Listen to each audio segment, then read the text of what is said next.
Thanks again for having me, and I look forward to hearing your ideas and receiving your questions.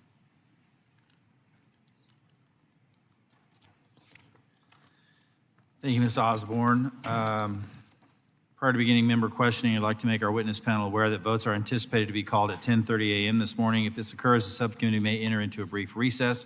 However, witnesses should be prepared to resume the hearing when the subcommittee reconvenes.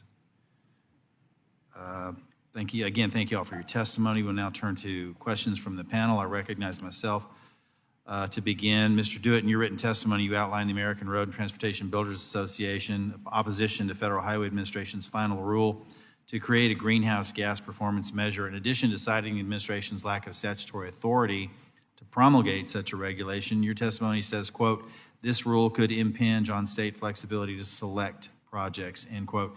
Could you expand on that and explain to the subcommittee what that means and what's at stake here?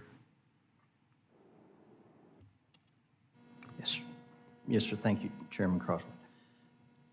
The rule requires state and local agencies to plan projects that meet the intended greenhouse gas goals or, at a minimum, contribute to declining greenhouse gas targets.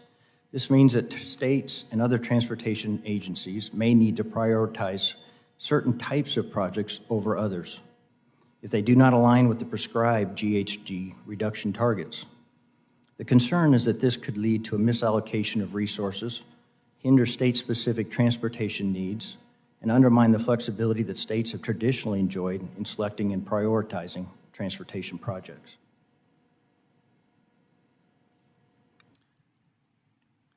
Thank you, Mr. Dewitt. As co-chair of the Congressional Steel Caucus, it's important to me that this country has strong Buy America standards in place and supports the domestic production of steel as well as other construction materials. The Buy Clean initiative encourages manufacturers to adopt cleaner, low-carbon processes and publish environmental product declarations, or EPDs. Mr. Bell, I've heard from constituents that there's confusion surrounding the department's rollout of its low-carbon transportation materials program and no final decision on what the material requirements would be. Does SMA have concerns with that program? Thank you, Congressman Crawford, and we appreciate your leadership and support of the steel industry.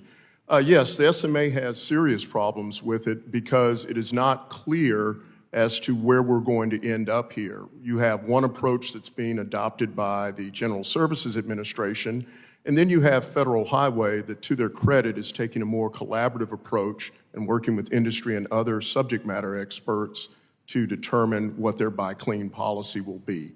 The fact of the matter is there should be existing EDPs for various product categories, and if you have the right EPD, it'll show you what the emissions is and whether the steel is clean or not. Thank you, Mr. Bell. I will yield the balance of my